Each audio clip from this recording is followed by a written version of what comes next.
Hello my YouTube family, good morning and welcome back to my channel. কেমন আছো তোমরা? I hope কি তোমরা সবাই ভালো আছো, সুস্থ আছো। আমিও বেশ মোটামুটি ভালোই আছি। তোমাদের সকলের সুস্থতা কামনা করে আজকে আবারও চলে এসেছি একটা নতুন ভিডিও নিয়ে, সেটাও আমার নতুন বাড়ি। চলো ভিডিওটা কন্টিনিউ করো। আই হোপ আজকের এই ভিডিওটা দেখতে তোমাদের অনেক ভালো লাগবে। যদি ভিডিওটা ভালো লাগে তো অবশ্যই লাইক কমেন্ট শেয়ার করে দিও। দেখতেই পাচ্ছ যে আমরা তিনজনে মিলে চলে এসেছি নতুন বাড়িতে। তোমরা কম বেশি সকলেই জানো যে আমরা ছুটিতে এসেছি, হঠাৎ করেই প্ল্যানিং, তো তারপর ছুটিতে আসতে বাধ্য হয়েছি কোনো কারণবশত। তো বাড়িতে এসেছি, আর নতুন বাড়িতে যাব না সেটা তো হতে পারে না। যদিও এবারে আর নতুন বাড়িতে থাকছি না, আমাদের বাপের বাড়িতেই থাকাটা হয়েছে। তো তারপর ওখান থেকে এসছিলাম একদিন এই বাড়িটা দেখতে কি অবস্থা আছে, আর অনেক দিন হয়ে গেল এসছি, এবারে তো যাওয়ার পালা নাকি।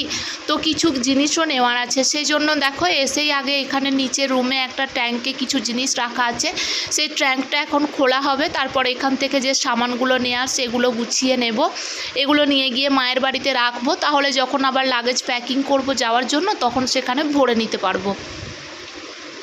তো তোমাদের দাদাভাইকে বললাম যে তুমি এগুলো একটু খোলো। তো তালা লাগানো ছিল ট্যাঙ্কের মধ্যে, তো তোমাদের দাদাভাই এখন তালাটা খুলছে। তারপর এখান থেকে যা যা নেওয়ার সেগুলো গুছিয়ে নেব। তারপর একটু থাকবো এখানে, যেহেতু এসছি খাওয়া দাওয়া করে, ব্রেকফাস্ট করেই এসছি। তো এখানটা একটু থেকে তারপরে আবার যাব, গিয়ে দুপুরে খাওয়া দাওয়া করব। এই দেখো ট্যাঙ্কের মধ্যে কিছু জিনিস আছে, তো এখান থেকে কিছু জিনিস নেব, শাড়ি টাড়ি কিছু নেব। আর বাবানের কিছু খিলৌনা আছে যেগুলো ও বলছিল নিয়ে যাবে, তো সেই জন্য সেই জিনিসগুলো যা যা নেওয়ার সেই জিনিসগুলো গুছিয়ে নিয়ে আবার ট্যাঙ্কটা তালা লাগিয়ে দেব। গরম ছিল সাংঘাতিক, যেদিন আমরা ওই বাড়িতে গেছিলাম এত টেম্পারেচার আর এতটাই গরম যে 10টা সাড়ে 10টার দিকে গেছিলাম, আর মোটামুটি 2-2:30 হয়ে গেছিলো আমাদের ব্যাক করতে করতে। তো অবস্থা দেখো, গরমে পুরো মনে হচ্ছে স্নান করে চুপচুপে হয়ে গেছি, একদম ভিজে, একদম কাক ভিজে হয়ে গেছি। তো যাই হোক, সেটা তো কোনো ম্যাটার করে না, বাড়ি এসছি, এখানে গরম তো হবেই। তো এই দেখো আমি আর বাবান একটু বসে বসে ঢং করছি। বাবানের মনটা ভালো নেই, কারণ ও কিছু খেলা দেখেছে ট্যাঙ্কের ভিতরে, সেই জিনিসগুলো নেবে। তো সেই জন্য ওকে বার করে দিইনি বলে একটু মন মেজাজ খারাপ, কারণ হুট করে আবার সেই জিনিসগুলো ভরতে হবে, তো সেই জন্য ওকে আর সেগুলো বার করে দেওয়া হয়নি। পাশের রুমটা দেখো এরকম অবস্থা। এবারে আর কিচ্ছু ঝাড়ু পোছা কাজে হাত লাগাইনি, জাস্ট গেছি, কিছুক্ষণ বসেছি, একটু রেস্ট করেছি, যা যা জিনিসপত্র নেওয়ার গুছিয়ে নিয়ে। চলো এবারে তোমাদেরকে আমার উপর তলাটা দেখাই। আগেও তোমরা দেখেছো, যারা আমার পুরনো ভিউয়ার্স, তারা যারা আমার ভিডিও দেখো রোজকার, তারা জানো যে নতুন বাড়িতে টাইলসের কাজ মোটামুটি অলমোস্ট ডান, কমপ্লিট হয়ে গেছে। তো সেটাই এক ঝলক তোমাদের সাথে শেয়ার করি। আর আগের বারে তোমাদেরকে দেখিয়েছিলাম কিভাবে তোমাদের দাদাভাই ঘর বাড়িটা সব ধুয়ে পরিষ্কার করে রেখে দিয়েছিল। মানে আগের বারে আমরা কোয়ার্টারে চলে আসার আগে বাড়িটা জল ঢেলে সমস্ত A to Z, একদম উপরে 3তলার ছাদের ঘর থেকে নিচের তলা পর্যন্ত, নিচের ফ্লোর, বাইরের দরজা পর্যন্ত সমস্ত কিছু ঝাড়ু পোছা লাগিয়ে একদম জল ঢেলে সার্ফ দিয়ে ধুয়ে দেওয়া হয়েছিল। বাট তারপর আবার দেখো 6 মাস পর যখন বাড়ি ফিরলাম, তখন আমার বাড়ির অবস্থা দেখো।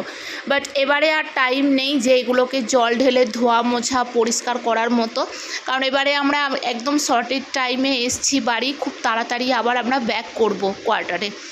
তো এই দেখো বাড়ির অবস্থা, এখনও কালারিং হয়নি, ওয়্যারিং হয়নি, এখনও অনেক কাজ পেন্ডিং রয়েছে, সমস্ত কিছু আস্তে আস্তে হবে। আর এই দেখো বাড়িতে কীরকম ধুলো হয়েছে দেখেছো, রুমগুলো একদম টাইলসের কালার পুরো চেঞ্জ হয়ে গেছে, উপরে একচেটিয়া সমস্তটাই ধুলো। কারণ এখন কালবৈশাখীর ঝড়, জানোই তো সবাই, ঝড় বৃষ্টি হচ্ছে, আর পাশের বাড়িতে একটা বিল্ডিংয়ে কাজ চলছে। তো তার জন্য সেখানেকার সিমেন্ট বালি সমস্ত কিছুই এসছে, যেহেতু এখনও কাঁচের কাজগুলো কমপ্লিট হয়নি। কাঠের দরজা জানালা তো লেগে গেছে, বাট কাঁচের যে জানালাগুলো পাল্লাগুলো লাগার কথা সেইগুলো এখনও লাগেনি, তার জন্যই এরকম অবস্থা। বাট যেহেতু এটা নিজের পারিশ্রমিকের ফল, একটু একটু করে জমিয়ে সঞ্চয় করা বাড়িটা, একটু একটু করে তিল তিল করে গড়ে উঠেছি, তো সেটা দেখে খুব কষ্ট লাগছে বাড়িটার অবস্থাটা দেখে। তারপর চলো তোমাদেরকে নিয়ে এলাম এক ঝলক উপরে ঠাকুর ঘরে। ওই যে বললাম অনেক দিন পর এসছি, তো একবার এক ঝলক সবটুকু দেখে নেব কোথায় কি অবস্থা হয়ে আছে, আর সেটা একটু ক্যামেরা বন্দিও করে রাখছি যাতে আমি পরে দেখতে পাবো আর তোমাদের সাথে শেয়ার করাও হবে। তো এটা আমার ইউটিউব মেমোরিতে থেকে যাবে, সেটা আমি পরে পরে দেখতেও পারবো। তো দেখো এখানে ঠাকুর ঘরটারও সেরকমই অবস্থা, প্রচণ্ড খারাপ অবস্থা, কারণ ঠাকুর ঘরেও তো জানালায় কাঁচ বসবে, তো সেগুলো এখনও বসানো হয়নি। তার জন্য ধুলো বালি বৃষ্টিতে, ঝড় বৃষ্টিতে যা যা হওয়ার তা তো হয়েইছে। বাট এবারে আর চোখ কান দিলাম না, সমস্ত কিছু ওই রকমই ফেলে ছড়িয়ে রেখে কিছুক্ষণ ওখানে বসলাম। একটু বসতে বেশ ভালোই লাগে, যেহেতু নিজের মানে পারিশ্রমিকের ফল একটু একটু করে তিল তিল করে জমিয়ে রেখে সেই সঞ্চয়ের টাকাটা দিয়ে বাড়িটা নিজে করেছি। তো তার জন্য বেশ অনেকটা টাইম আজকে আমরা কাটালাম, আমি, বাবান আর তোমাদের দাদাভাই। তারপর ঠাকুর ঘরের জানালা থেকেই বাইরের ভিউটাও একবার তোমাদেরকে দেখিয়ে দিলাম, মানে আমার নতুন বাড়ির আশপাশের পরিবেশটাও তোমাদেরকে একটু দেখিয়ে দিলাম। ছাদটা আর খুলিনি, ছাদে তালা দেওয়া ছিল, আর দুপুরের রোদ্দুর যেহেতু তাই ছাদে আর যেতে পারিনি। তো ঠাকুর ঘর থেকেই তোমাদেরকে দেখিয়ে দিলাম। তারপর 3 তলার উপরে একটা রুম আছে, তো সেই রুমটাও তোমাদেরকে এক ঝলক দেখিয়ে দিলাম। সব কিছু তালা দেওয়া ছিল, আবার A to Z উপরে ছাদের গেট থেকে নিচের গেট সমস্ত কিছু তালা দিয়ে তারপর আবার এখান থেকে বেরিয়ে যেতে হবে। আর আমার গরমে অবস্থা দেখো, এতটাই গরম, বারবার ঘাম মুছছি। আর এই তোমাদের জন্য একটু একটু করে শেয়ার করছি, তোমাদের সাথে শেয়ার করব বলে। তারপর আমি উপর থেকে নেমে পড়লাম। এবারে তোমাদের দাদাভাই ছাদের গেটে, উপরের গেটে, সব রুমের দরজায় সমস্ত A to Z যেখানে যেখানে তালা দেওয়ার সব কিছু তালা দেবে। আর নিচের রুমে যেখানে টাইলসগুলো ছিল সেইখানে রুমটার একটু অবস্থা খারাপ, এটা দরজা জানালাগুলো লাগানো ছিল বলে খুব একটা বেশি ধুলো ঢুকতে পারেনি। তারপর যা যা নেওয়ার ছিল সেই জিনিসগুলোকে সব একটা ব্যাগের মধ্যে গুছিয়ে নিলাম। এ বাড়ি থেকে কিছু ট্র্যাঙ্কে থেকে শাড়ি নিয়েছি, বাবানের জুতো ছিল 2 জোড়া এক্সট্রা এখানে। তো ভাবলাম আবার কবে বাড়ি আসবো ঠিক নেই, জুতোগুলো যদি সাথে নিয়ে যাই কোয়ার্টারে তাহলে ওখানে পরতে পারবে চেঞ্জ করে, তো সেই জন্য জুতোগুলো নিয়ে নিলাম।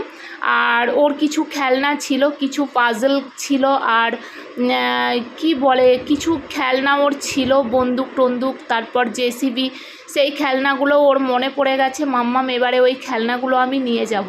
তো তার জন্য সেই যা যা এখান থেকে নেওয়ার ছিল সেই জিনিসগুলো সব গুছিয়ে নিয়ে আবার দেখো যা যা যেমন কিছু ছিল সমস্তটা প্যাকিং করে রাখলাম।